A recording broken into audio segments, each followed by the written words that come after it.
আসসালামু আলাইকুম রহমতুল্লাহি ওবরকাতুহু। সম্মানিত দর্শক, আপনারা ইতিমধ্যে সবাই জেনে গেছেন যে বাংলাদেশে উপর্যুপরি অর্থাৎ একের পর এক আওয়ামী লীগের ঝটিকা মিছিল চলছে এবং এটি ক্রমশ বাড়ছে। শুধু সংখ্যার দিক থেকে নয়, কোয়ালিটি এবং কোয়ান্টিটি এটাও বেড়ে যাচ্ছে জ্যামিতিক হারে। অর্থাৎ আগে প্রথম দিকে যখন সারা বাংলাদেশে ৩টি বা ৪টি মিছিল হতো, এখন গড়ে ৩০টি ৪০টি করে মিছিল হচ্ছে দিনে এবং রাতে, এবং এটি ক্রমশ বাড়ছে। এক, ২ নম্বর হল মিছিলের যে স্লোগান জোরালো হচ্ছে। নেতাকর্মী তাদের আত্মবিশ্বাস ধীরে ধীরে তারা ফিরে পাচ্ছে। আগে যেভাবে মুখে মাস্ক পরে তারপরে দৌড়ে দৌড়ে তারা শুধুমাত্র ভিডিও ধারণ করার জন্য মিছিল করত, এবং এই মিছিলগুলো ২ মিনিট ৩ মিনিট, কোনো কোনো ক্ষেত্রে দেখা গেল যে ১ মিনিটও হতে পারে চলতো। এখন সেটা হতে হতে একেবারে দীর্ঘমেয়াদে লম্বা মিছিল হয়ে যাচ্ছে। নেতাকর্মীরা মুখ থেকে মাস্ক খুলে ফেলছে এবং তাদের যে স্বাভাবিক এবং সহজাত স্বভাব সে অনুযায়ী জোরে জোরে শেখ হাসিনাকে নিয়ে, জয় বাংলাকে নিয়ে, বঙ্গবন্ধুকে নিয়ে স্লোগান দিচ্ছে।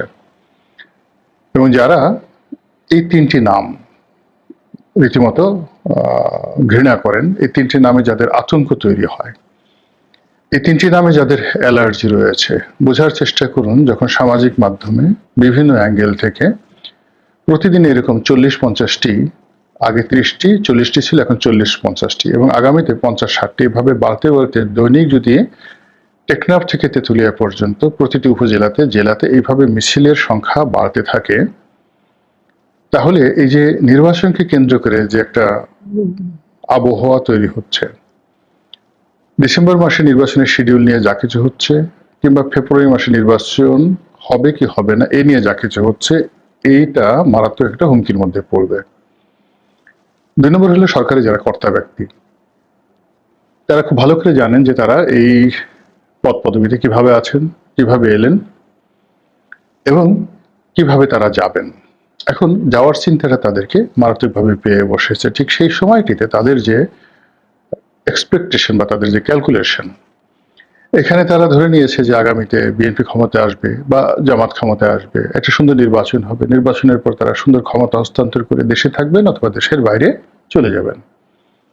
কিন্তু চারিদিকে যেভাবে জয় বাংলা, জয় বঙ্গবন্ধু, শেখ হাসিনার যে স্লোগান হচ্ছে, এতে যারা সরকারে রয়েছেন সঙ্গত কারণে তাদের ভালো লাগবে না, আতঙ্ক তৈরি হবে, ভয় তৈরি হবে। এর কারণ হলো যারাই এখন সরকারে আছেন এদের বেশিরভাগ লোক আওয়ামী লীগ জমানায় প্রচন্ডভাবে নির্যাতিত ছিল এবং নিষ্পেষিত ছিল। ফলে আওয়ামী লীগের যে আতঙ্ক, মানে কোনো মানুষকে যদি একবার সাপে কামড় দেয়, তারপরে সে যদি কোনো মতে প্রাণে বেঁচে যায়, বেঁচে যাওয়ার পরে সাপ ভবিষ্যতে আর তাকে কামড় দিতে হবে না। সাপের নাম শুনলেই তার মধ্যে এক ধরনের হৃদয় বিদারক দৃশ্য তৈরি হয়ে যাবে। তো এখন যারা আওয়ামী লীগের জুলুম অত্যাচারের শিকার হয়েছেন, এনিবডি, সেটা বিএনপি হন, জামাত হোক, কিংবা ডক্টর মোহাম্মদ ইউনূস, অন্যান্য যারাই আছেন না কেন, সকলের নিকটই আসলে এই নামগুলো স্মরণ হলে না ভীষণ রকম কষ্ট, বেদনা, হাহাকার, ক্রোধ, তারপরে হিংসে, এগুলো তৈরি হয়ে যায়। এটা মানবিক একটা রসায়ন। আমি নিজেও এর থেকে বাইরে বেরোতে পারবো না।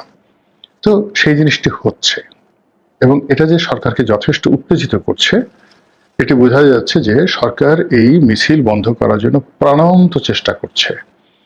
তারা রাজনৈতিক দলগুলো যারা ইতিপূর্বে মিছিল ঠেকাতো, এনসিপি, তারপর গণ অধিকার পরিষদ, তারপরে আমজনতার পার্টির জনাব তারেক রহমান, তারপরে বিএনপি, যারা যারা মিছিল ঠেকাতো, বিভিন্ন অ্যাঙ্গেল থেকে সরকারের যে বিভিন্ন মেশিনারিজ রয়েছে, সেই বিভিন্ন অ্যাঙ্গেল থেকে এই মিছিলগুলোর বিরুদ্ধে আবার রাজপথে নামার জন্য উদাত্ত আহ্বান জানিয়ে সরকার ব্যর্থ হয়েছে কোনো সহযোগিতা না পাওয়ার কারণে।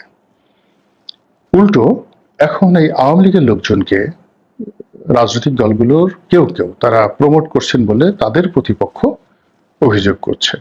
জামাত বলছে বিএনপি আওয়ামী লীগকে প্রমোট করছে, বিএনপি বলছে আওয়ামী লীগ জামাতকে প্রমোট করছে, ও বলছে ও ভারতের দালাল, দিল্লির পরামর্শ মতো এই কাজ করছে, ও বলছে ও দিল্লির দালাল, ভারতের পরামর্শে সেই কাজ করছে। এইভাবে পারস্পরিক যে কাদা ছোড়াছুড়ি, এই কাদা ছোড়াছুড়িতে পুরো রাজনৈতিক যে অঙ্গন, সেই রাজনৈতিক অঙ্গনে আওয়ামী ভীতিটা অতীতের যে কোনো সময় আছে প্রবল হয়েছে।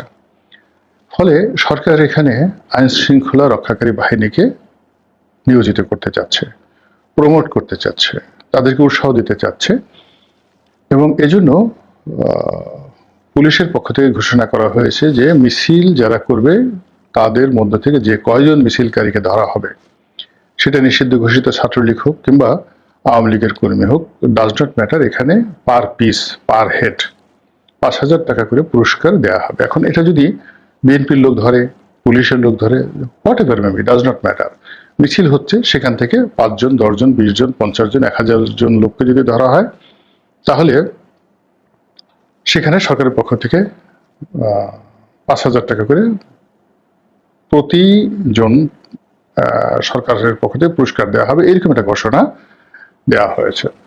তো এখন পর্যন্ত কতজনকে ধরা হয়েছে এবং কত টাকা সরকারি কোষাগার থেকে গেছে এবং কজনে পেয়েছে এবং এটার ফলাফল কি হয়েছে এটা আমি জানি না, কিন্তু এটা যে কিছু হয়নি এটা বোঝা যাচ্ছে।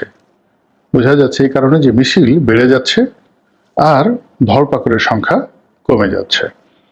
এবং শীর্ষ নিউজগুলোতে, বড় বড় পত্রপত্রিকাগুলোতে একেবারে বড় হেডলাইন আসছে যে নিষিদ্ধ ঘোষিত ছাত্রলীগের অমুক নেতা ধরা পড়েছে, মানে একজন সিঙ্গেল নেতা ধরা পড়েছে। এটা যখন একটা জাতীয় খবর হয়ে যায় তখন বুঝতে হয় যে ছাত্রলীগ, নিষিদ্ধ ঘোষিত ছাত্রলীগের যে কোনো একটা নেতার সন্ধান পাওয়া, ধরা পাওয়া একটা স্বর্ণের খনি বা তেল গ্যাসের যে কূপ, এটা খনন করার মতো একটা লাভজনক বিষয়, উল্লেখযোগ্য খবর।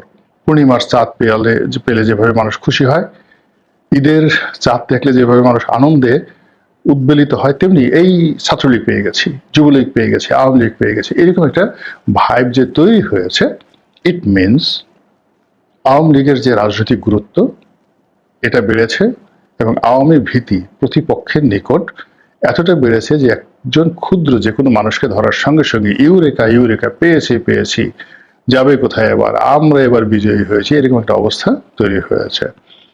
আলটিমেটলি এই অবস্থার পরিণতি কি? সরকার কি এভাবে চলতে পারবে? এভাবে কি আওয়ামী লীগের বিনাশ হবে? বা এই যে পুরস্কার ঘোষণা করা হলো, এতে করে সরকার কোনো লাভবান হবে কিনা, এই বিষয়গুলো নিয়ে সংক্ষেপে আলোচনা করব। আমার মতামত হলো যে কোনো অবস্থাতে এটি সরকারের জন্য ভালো ফলাফল বয়ে আনবে না। এর কারণ হলো অতীতে বড় বড় পুরস্কার ঘোষণা করা হয়েছে। বিন লাদেনের মাথার দাম ঘোষণা করা হয়েছিল কয়েক কোটি ডলার, মানে প্রায় 500 কোটি টাকা বা 1000 কোটি টাকার সমপর্যায়ের অর্থ। কোনো লাভ হয়নি, কেউ তার মাথা মানে বিক্রি করেনি বা কেউ তার শিরচ্ছেদ করে আমেরিকাতে ছুটে যায়নি। আয়াতুল্লাহ রুহুল খামেনি সালমান রুশদির যে প্রাণনাশের জন্য পুরস্কার ঘোষণা করেছিলেন। সালমান রুশদি মানে তিনি এই ঘোষণা করার পর তার মান সম্মান বেড়েছে, তার নিরাপত্তা বেড়েছে এবং তিনি বিশ্বব্যাপী, দুনিয়াব্যাপী আরো গুরুত্বপূর্ণ হয়ে পড়েছেন। এই হলো অবস্থা। এর আগে নকশাল আন্দোলন যখন হলো পাক ভারত উপমহাদেশে, এমনকি আমাদের বাংলাদেশে বিভিন্ন সময় শীর্ষ সন্ত্রাসীদেরকে ধরিয়ে দেওয়ার জন্য বড় অঙ্কের নগদ পুরস্কার ঘোষণা করা হয়েছে। যুগ অনুযায়ী কখনো 50,000, কখনো 1,000, মানে ব্রিটিশ আমলে 1,000, 50,000, পাকিস্তান আমলে, স্বাধীন বাংলাদেশে 50 লাখ, 1 কোটি টাকা পর্যন্ত পুরস্কার ঘোষণা করা হয়েছে। একজন শীর্ষ সন্ত্রাসী কেউ ধরতে পারেনি আর এই পুরস্কার কেউ নিতে পারেনি। তো সেই দিক থেকে অতীতের যে রেকর্ড, সেই রেকর্ড অনুযায়ী এটা কোনো কাজে আসবে না। 2 নম্বর হলো যে এটা নিয়ে একটা ব্যবসা হবে এবং সেই ব্যবসাটা আওয়ামী লীগ, বিএনপি, জামাত এদের সবাইকে ভোগাবে, ভীষণ রকম ভোগাবে এবং সমাজকে অস্থির করে তুলবে। আপনারা জানেন যে বিভিন্ন এলাকাতে আওয়ামী লীগের যারা লোকজন রয়েছে স্থানকাল পাত্রভেদে কেউ জামাতের আশ্রয় রয়েছে, কেউ শিবিরের আশ্রয় রয়েছে, কেউ বিএনপির আশ্রয় রয়েছে। তো এখানে সুযোগ পেলে পুলিশকে ব্যবহার করে যখন এদেরকে ধরিয়ে দেওয়া হবে এবং এরা সবাই নিরীহ, আপনি নিশ্চিত থাকেন যে যারা মিছিল করবে বা মিছিল করছে তারা কৌশলী এবং তাদেরকে ধরাটা এত সহজ নয়। তারা প্রস্তুতি নিয়ে আসছে এবং পুলিশের হাত থেকে আসামি ছিনিয়ে নেয়ার, মিছিলকারীদেরকে ছিনিয়ে নেয়ার এই সাম্প্রতিক রিপোর্ট তারা মানে রেকর্ড তারা যে তৈরি করেছে শ্যামলীতে, এতে বোঝা যায় যে তারা কোমরে গামছা বেঁধে নেমেছে। বাকি যেটা হবে সেটা হলো ব্যবসা। প্রথম ব্যবসাটা হলো যে এলাকাতে বিএনপির আশ্রয় যারা আছে সেখানে জামাতের লোক তাদেরকে ধরিয়ে দেওয়ার চেষ্টা করবে, বিএনপি জামাত গন্ডগোল লেগে যাবে। তারপর যেখানে জামাতের আশ্রয় আছে সেখানে বিএনপি লোক তাদেরকে ধরিয়ে দেওয়ার চেষ্টা করবে, বিএনপি জামাত গন্ডগোল লেগে যাবে। আওয়ামী লীগের মধ্যে বিভিন্ন গ্রুপ আছে, এক গ্রুপ আর এক গ্রুপকে ধরিয়ে দেওয়ার চেষ্টা করবে কে কোথায় আছে, কেননা তাদের যে শত্রুতা এটা তো মারাত্মক শত্রুতা। তো সেই যে সাংগঠনিক শত্রুতা, সেই শত্রুতার কারণে দুইজন আওয়ামী লীগের নেতা পালিয়ে আছে, তার প্রতিপক্ষ জানে, তারা পুলিশের কাছে গিয়ে বললো যে এইভাবে আমরা ধরিয়ে দিচ্ছি। ফলে পুরো সামাজিক একটা বিশৃঙ্খলা তৈরি হবে। এর বাইরে যেটা হবে যে সরকারের পক্ষ থেকে যদি খুব বেশি চাপ দেওয়া হয় তাহলে যেটা হবে, ধরুন সরকারকে এখন একটা মিছিল হলো, মিছিল হওয়ার পর তাকে ধরতেই হবে 10 জন, মিছিলকারীতে চলে গেছে, তখন কি করলো, রাস্তার ভিক্ষুক, সাধারণ মানুষ, পথচারী, নিরীহ যারা লোকজন রয়েছে তাদেরকে ধরে নিয়ে গেল এবং ধরে নিয়ে তারা সেই থানায় নিয়ে গেল। কয়েক দফা মুসলিকা আদায় করা হলো, মামলা দেওয়ার হুমকি দেওয়া হলো, টাকা আদায় করার সুযোগ থাকলে টাকা আদায় করা হলো, আর সুযোগ না হলে মামলা দিয়ে তাদেরকে যাকে বলা হয় জেলখানায় পাঠিয়ে ওই পুলিশ কর্তা ঊর্ধ্বতন কর্তৃপক্ষের দৃষ্টি আকর্ষণ করে যে স্যার করে ফেলেছি, মারাত্মক কাজ করে ফেলেছি, এখন আমাকে পুরস্কার দিন, প্রমোশন দিন, ভালো জায়গাতে পদায়ন করুন ইত্যাদি নানা রকম। তো এইভাবে আসলে সমস্যার সমাধান হবে না। সমস্যার সমাধানগুলো যেভাবে সম্ভব ছিল সেটা হলো উইথ গুড ডিডস। সরকারের সফলতাই মূলত আওয়ামী লীগের পতন এবং পরাজয় নিশ্চিত করতে পারত, কিন্তু সরকার এখন পর্যন্ত সেই সফলতা দেখাতে পারেনি এবং গত 1 বছরে যেহেতু তারা সফলতা দেখাতে পারেনি, আগামী দিনগুলোতে এই সফলতা দেখানো যাবে না। ফলে এখানে আমাদের যারা রাষ্ট্রীয় বাহিনী রয়েছে, তারপরে রাজনৈতিক দলগুলো রয়েছে, তারা সম্মিলিতভাবে এখানে সবর এবং কৌশল অবলম্বন করে আওয়ামী লীগকে যদি রাজনৈতিকভাবে মোকাবেলার চেষ্টা করা হয় সেটা তুলনামূলকভাবে সকল পক্ষের জন্য লাভজনক হবে। কিন্তু এখানে যদি শক্তি প্রয়োগ করার চেষ্টা করা হয়, পুলিশ এখানে শক্তি প্রয়োগ করতে পারবে না এবং করবে না। এর কারণ হলো গত 1 বছরে পুলিশের যে শিক্ষা হয়েছে, আগামী 20 বছর পর্যন্ত পুলিশ নাকে খত দিবে, কান ধরবে, কিন্তু কখনো কোনো রাজনৈতিক বা ক্ষমতাধর ব্যক্তির কথা মতো তাদের সীমা অতিক্রম করে একটা রাবার বুলেটও তারা ছুড়বে না। গত 1 বছর আমরা দেখেছি অনেক প্রভোগ করা হয়েছে পুলিশকে, কিন্তু পুলিশ অ্যাকশনে যায়নি।